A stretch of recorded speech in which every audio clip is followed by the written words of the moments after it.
राधा रानी के भी द्वारपाल हैं, भगवान श्री कृष्ण के भी द्वार पर द्वारपाल हैं। तो द्वारपाल का मतलब ये नहीं होता कि तुमने किसी को पैसा देकर दरवाजे पर खड़ा कर दिया है, यहाँ खड़े रहना, उसको पैसे देकर 5,000 इसको 5,000 इसको, ऐसा तलवार लेकर डंडे रख के लेकर खड़े रहना है। तो इसका मतलब केवल ये नहीं होता कि तुमने द्वारपाल खड़ा कर दिया। द्वारपाल का मतलब अच्छे से समझना कि द्वारपाल किसको कहा गया है। द्वारपाल तुम किसी को पैसा देकर खड़ा करो वो द्वारपाल नहीं है, किसी को धन देकर खड़ा करो वो द्वारपाल नहीं है। द्वारपाल का मतलब होता है कि जिस दरवाजे से आप प्रवेश कर रहे हैं उस दरवाजे पर जो 2 फाटक होते हैं, उस दरवाजे पर 2 चौखटें होती हैं, जो उस चौखट के भाग को ही द्वारपाल कहा गया है। वहां पर ऐसा कोई संसार का मानव नहीं है जिस संसार के मानव के दरवाजे पर कोई ना कोई द्वारपाल ना हो। प्रत्येक मनुष्य के घर पर अगर चौखट लगी है तो चौखट पर द्वारपाल हैं। ये जो पत्थर की जो चौखट होती है ना, ध्यान दीजिएगा, बहुत थोड़ा सा लगेगा लोगों को कि महाराज जी आप बोल रहे हैं, तो पर वास्तुशास्त्र के अनुसार अगर आप अच्छे से वास्तुशास्त्र को पढ़ेंगे, निकालेंगे, उसका स्मरण करेंगे, तो आपको ज्ञात होगा कि लकड़ी की जो चौखट होती है उसमें द्वारपाल का महत्व होता है। पत्थर की टाइलिंग कराकर जो चौखट तैयार कराई जाती है उसमें द्वारपाल का भाव समाप्त है।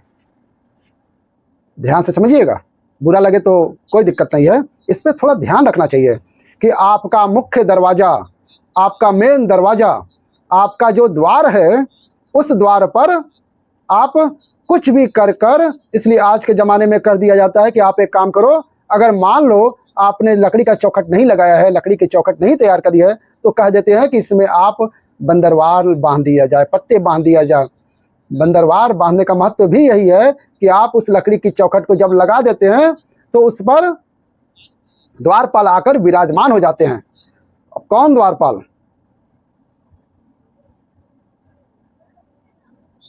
कौन द्वारपाल विराजते हैं? तो कहा गया है ये द्वारपाल दिखते नहीं हैं, ये दरवाजे के द्वारपाल दिखेंगे नहीं। हिंदू धर्म में पहले नियम था, हमने तो अभी भी महाराष्ट्र में भी देखा है, गुजरात में भी देखा है, पहले हिंदू धर्म में नियम था। थोड़ा थोड़ा हमारे मध्य प्रदेश में भी देखने को मिलता है, छत्तीसगढ़ में भी देखने को मिलता है, उत्तराखंड में भी देखने को मिलता है, साउथ में भी देखने को मिलता है, कहीं कहीं पर थोड़ा थोड़ा देखने को मिलता है कि प्रतिदिन घर की माताएं घर के दरवाजे के बाहर जाकर पानी को छींटती हैं और थोड़े से आटे को लेकर रंगोली दरवाजे के सामने बनाती हैं। किसके लिए बनाती हैं? वो दरवाजे पर रंगोली, वो दरवाजे पर सुंदरता किसके लिए कर रही हैं? वो किसके लिए इंतजार कर रही है? किसकी बाट जो रही हैं? किसकी प्रतीक्षा कर रही हैं? कोई दूसरा नहीं, अतिथि देवो भव, अर्थात दरवाजे पर जो चौखट बनी हुई है, दरवाजे पर जो द्वारपाल विराजमान है, वो द्वारपाल कौन है? तो वो कहा वो दिखते नहीं हैं, वो नजर नहीं आते हैं। शिव महापुराण की कथा चल रही है जिसमें मधुता का भाव कहा गया है। कभी कभी निवेदन करूंगा, एक थोड़ा सा भाव व्यक्त करूंगा। मान लो घर में अशांति ज़्यादा हो, रोग बीमारी ज़्यादा घेर रही हो, तो शंकर पर थोड़ा सा शहद चढ़ाकर आप जब पूजन करते हो, जल चढ़ाते हो, अनुष्ठान करते हो, अभिषेक करते हो, जब शिव जी का पूजन करें, शहद चढ़ाएं, तो उसमें जरा सा शहद 1 चम्मच में रख लें। वो चौखट पर लगा देने पर बीमारी, रोग, अशांति सब समाप्त हो जाता है। घर में सुख बढ़ना प्रारंभ हो जाता है, समृद्धि बढ़ना प्रारंभ हो जाता है। मधुता में सुख है, शहद में सुख आएगा। भगवान को जो समर्पित किया गया, एक एक पुष्प जो भगवान शंकर को दिया गया है, एक एक भाग जो शिव को दिया गया है, वो साधारण नहीं है। शंकर के पास जो भी चीज रखी गई है सब वीआईपी है। गले में देखो नाग वासुकी है, कानों में बिच्छू, हाथ में त्रिशूल, सब उसके पास में है, कोई चीज ऐसी नहीं है। भगवान शिव को जो हम समर्पित कर रहे हैं मधु, वो किस चीज के लिए समर्पित होता है? 4 चीजें हैं भगवान शंकर को मधु क्यों चढ़ाया जाता है। पहला, रोग के निवारण के लिए। दूसरा, शरीर की जो नाड़ियां हैं जो चौक हो जाती हैं, ब्लड को रोक देती हैं जाने के लिए, उसके लिए भी शिव को शहद चढ़ाया जाता है। तीसरा, नयनों को शिव के चरणार बिंदु में स्थिर करने के लिए, नयन रोग का निवारण करने के लिए भी शिव को शहद चढ़ाया जाता है। चौथा,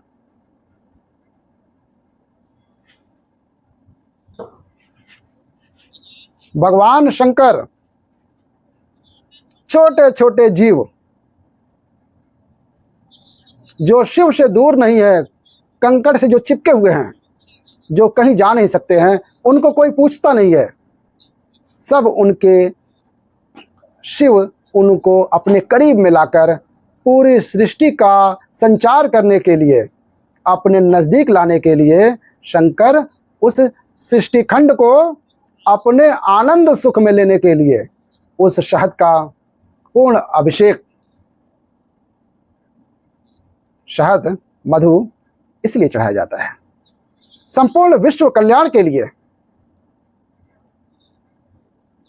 अकाल मृत्यु वो मरे जो काम करे चंडाल का, काल उसका क्या बिगाड़े जो भक्त हो महाकाल का। शिव की उपासना, अरे भाई यहां तक संवाद है, यहां तक वर्णन किया जाता है कि बच्चा जन्म लेता है, जन्म लेने के बाद वो लिंगायत संप्रदाय में, पहले भी कहा आज फिर कह रहा हूं, अपन अपने गले में रुद्राक्ष की माला पहनते हैं, तुलसी की माला पहनते हैं, लेकिन जो शिव की लिंगायत संप्रदाय है, जो केवल शिवलिंग की आराधना करती है, उसके अलावा किसी की आराधना नहीं करती है, लिंगायत संप्रदाय के अंतर्गत वो लोग रुद्राक्ष, वो लोग अलग बात है, वो एक डिब्बी के अंदर के चांदी की डिब्बी में शिवलिंग रखते हैं, शिवलिंग को पैक करके अपने गले में धारण करते हैं। लिंगायत संप्रदाय में कितनी भारी संप्रदाय है में, लिंगायत संप्रदाय में जिसके अंतर्गत जन्म लिया बच्चा यदि गुरु मंत्र नहीं लेता है तो माँ उस बच्चे को दूध तक नहीं पिलाती है जब तक गुरु मंत्र नहीं लेता है। शंकर के उपासक ऐसे हैं। फिर गुरु जी को बुलाया जाता है, उसके कानों में शिव मंत्र दिया जाता है, शंकर का मंत्र देकर फिर उसको माँ दूध पिलाती है कि ये शिव का हो गया, अब ये मेरा नहीं, ये शंकर का है। अब रोग होगा तो शिव देखेगा, बीमार होगा शंकर देखेगा, कुछ भी तकलीफ होगी शिव जाने, हमने उसको शंकर को दे दिया, मंत्र हो गया उसका। मतलब स्कूल में एडमिशन हो गया, स्कूल में एडमिशन हो गया, अब सब देखेगा शंकर, मंत्र ले लिया, उसको मंत्र दिया गया है। और आप में से कितने लोग हैं जिनके यहाँ बच्चा जन्म लेता है तो उसको गुरु मंत्र दिया जाता है, किसी गुरु जी को बुलाकर कहा जाता है कि इसके कानों में भगवान शिव का मंत्र दे दीजिए, राम नाम कृष्ण नाम कुछ तो दो, जन्म लिया है उसने, संसार सागर में आया है, कोई ऐसा मंत्र दे दो कि बच्चा बीमार ना पड़े, कोई ऐसा मंत्र दे दो कि आगे चलकर इसकी उन्नति होती रहे। तो वो जन्म के समय पर जो दिया गया मंत्र है लिंगायत संप्रदाय में, शिव का स्मरण। और मेरी माताओं से निवेदन है, आपके यहाँ कोई बच्चा जब जन्म ले, कोई अगर गुरु ना आ सके, कोई संत ना आ सके, तो मेरी माताओं से निवेदन है आप भी उस बच्चे की पहली गुरु हो, आप भी अपने बच्चे के कान में कम से कम ओम नमः शिवाय, श्री शिवाय नमस्तुभ्यम, राम कृष्ण कह तो सकते हो।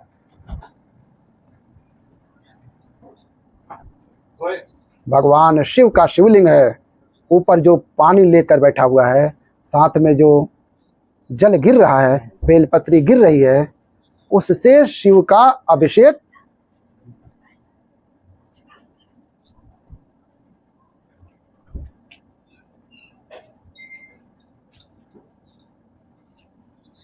जल तो चढ़ गया, जल समर्पित भी हो गया, बेलपत्री का वृक्ष था, बेलपत्री नीचे गिर रही थी, वो भी शिव को मिल गया, वो भी भगवान शंकर को प्राप्त हो गया। एक भाव उसी बेलपत्र के वृक्ष पर, और कभी आप बेलपत्री को पाते हैं, बेलपत्री को आपने अगर खाया है, आपने स्मरण किया होगा, तो बेलपत्री को जब आप खाते हैं रोग मुक्ति के लिए, तो उसको जब छोटी सी बेलपत्री को चबा चबा कर जब खाते हैं तो शुरू में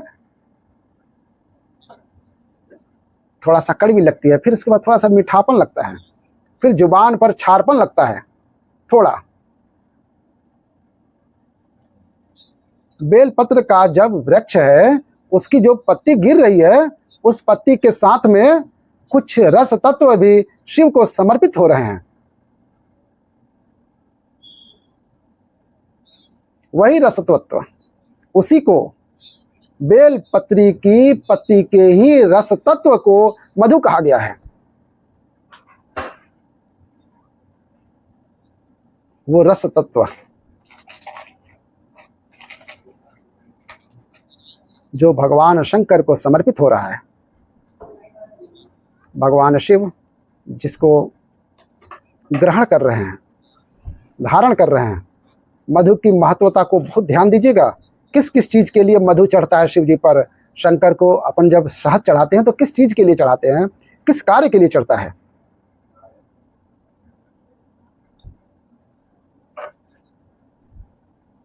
तो जो जन्म के समय पर अन्नप्राशन जब कराया था, मुख में पहली बार जब अन्न दिया था, उस अन्नप्राशन के समय पर शंकर पर चढ़ा हुआ शहद का थोड़ा सा भाग अगर मधु का लगा देते तो माता पिता के चरण छोड़कर बेटा कुछ खाता ही नहीं, कहीं जाता ही नहीं, फिर चुपचाप से जेब में भर के कमरे में नहीं ले जाता।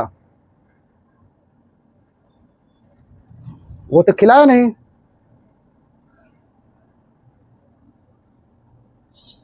शहद, मधु सुख प्रदान करता है, रोग मिटाने वाला, आरोग्यता देने वाला, आरोग्यता सुख देता है। ऐसा भगवान शिव का सुंदर आनंदमय चरित्र। तो यही वीडियो का अंत करते हैं। कैसी लगी हमारी कथा, कैसी लग रही है? अच्छी लग रही है तो प्यार से लाइक करें, और ऐसी ही कथा सुनने के लिए चैनल को सब्सक्राइब करके बेल आइकन दबा दें, और कमेंट में हर हर महादेव जरूर लिखिएगा।